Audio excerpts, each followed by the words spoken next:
सलाखों की कैद में बिताए 17 साल, कभी दिल्ली तो कभी पटना की जेल में काटे काली रात। दबदबा ऐसा कि बड़े से बड़े पूंजीपति भी थर्राते, फिर भी ये गरीबों के मसीहा कहलाते।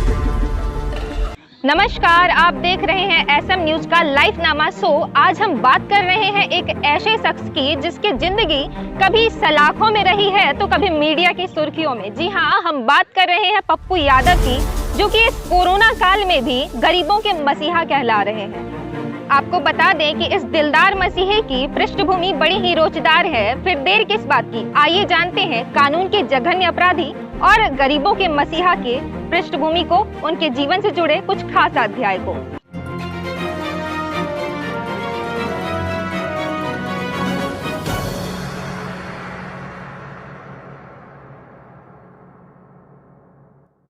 कागजी दस्तावेजों में तो इनका नाम राजेश रंजन था, पर दुनिया इन्हें इनके दादाजी के द्वारा दिए नाम पप्पू यादव से जानती है। एक अच्छे खासे जमींदार परिवार में जन्मे पप्पू अपने जमाने के होनहार छात्र भी हुआ करते थे। ऐसे में इनके राजनीतिक करियर की शुरुआत जितनी दिलचस्प रही है, उतनी ही संगीन इनकी आपराधिक पृष्ठभूमि भी है। अनेकों दर्ज एफआईआर में से 15 से ज्यादा मामले में सलाखों का रास्ता नापने वाले पप्पू पर न सिर्फ लूट, मारपीट और गुंडागर्दी जैसे आपराधिक मामले दर्ज हैं, बल्कि मर्डर जैसे संगीन मामले के भी ये कुख्यात अपराधी माने गए हैं। इनमें से एक प्रचलित मामला लगभग 23 वर्ष पूर्व 1998 का है। महीना जून का था जब आनंद सरकार की ट्रिपल मर्डर मिस्ट्री ने बिहार की राजनीतिक सरगर्मी को तेज कर दिया था। बताया जाता है कि पूर्णिया के दिग्गज आनंद सरकार, उनके साथी और ड्राइवर की हत्या के मामले में सीबीआई ने 3 आरोपी करार किए, जिसमें से एक नाम पप्पू यादव भी शामिल था। इस मामले में पप्पू यादव को आजीवन कारावास की सजा सुनाई गई, जिसमें इन्हें दिल्ली के तिहाड़ जेल में रखा गया। हालांकि बाद में सबूत के अभाव में 17 साल सलाखों की हवा खाने के बाद पप्पू यादव को इस मामले से बरी कर दिया गया। इसके अलावा कई ऐसे संगीन मामले हैं जो स्वयं को विद्रोही बताने वाले पप्पू यादव की बाहुबली की छवि को कायम करते हैं। अब कंप्रोमाइज नहीं करना गरीबों के लिए, उसको बाहुबली बना दीजिए।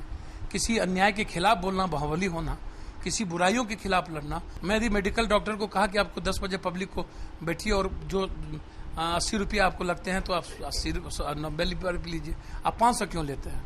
तो उसी को ना आपने बाहुबली बनाया। बाहुबली बनाया किसको? टीचर को कहे 10 बजे जाने के लिए तो आपने कहा बाहुबली। जो मंत्री कहते हैं अन्ना हजारे मार के कूट करके अपने गाँव को ठीक किया, तो आप लोग उसको क्यों? एक बार बिहार के 2 दिग्गज पप्पू यादव और आनंद मोहन की भिड़ंत में तो बिहार में गृह युद्ध जैसे हालात भी उत्पन्न हो गए थे। सूत्र बताते हैं दोनों बाहुबलियों की जंग में सरकार को बीएसएफ तक उतारना पड़ा था। वैशाली के कई गांव की सीमाओं को सील कर दिया गया था और मोकामा से वैशाली तक के लगभग 150 किलोमीटर के क्षेत्र में हथियार सहित गृह युद्ध आरंभ हो चुका था।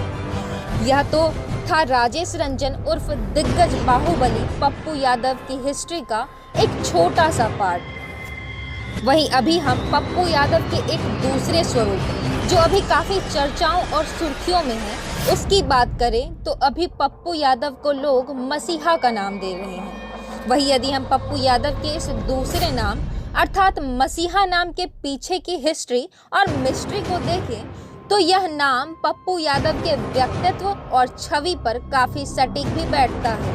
वर्ष 2008 में जब बाढ़ से पूरा बिहार बेहाल हो चुका था, ऐसे हालात में जब भोजन तो भोजन, पीने के पानी तक को लाले पड़े थे, तब पप्पू यादव स्वयं अपने सहयोगियों के साथ बाढ़ के पानी में अपनी नाव को लेकर लोगों को घर घर भोजन, ब्रेड, पानी की बोतल पहुंचा रहे थे, जो वाकई मार्मिक था। वही वर्तमान में कोरोना के हालात में भी यदि हम पप्पू यादव के समाज सेवी स्वरूप को देखते हैं तो पप्पू यादव को मसीहा कहना कोई अतिशयोक्ति नहीं होगी। कई ऐसे घर परिवार हैं जिसमें कोरोना से मर रहे मरीजों को पप्पू यादव के सहयोग से ऑक्सीजन सिलेंडर, पर्याप्त सुविधाएं, हॉस्पिटल में बेड आदि सुविधाएं मुहैया हो पाई हैं और आर्थिक सहयोग भी प्राप्त हुआ है। ऐसे परिवार और ऐसे लोगों के लिए पप्पू यादव की छवि किसी चमत्कारिक पुरुष व मसीहा से कम नहीं है। वैसे आपकी क्या राय है? आपकी नज़रों में क्या पप्पू यादव लूट, मारपीट और मर्डर जैसे कांड करने वाले केवल एक कुख्यात अपराधी मात्र हैं, या फिर लोगों की मदद कर भूखे की भूख, प्यासे की प्यास और कईयों की जिंदगी बचाने वाले मसीहा भी हैं? अपनी राय कमेंट बॉक्स में हमें ज़रूर बताएं और अगर वीडियो पसंद आए तो लाइक और शेयर भी करें और हाँ, हमारे चैनल को सब्सक्राइब करना ना भूलें। धन्यवाद।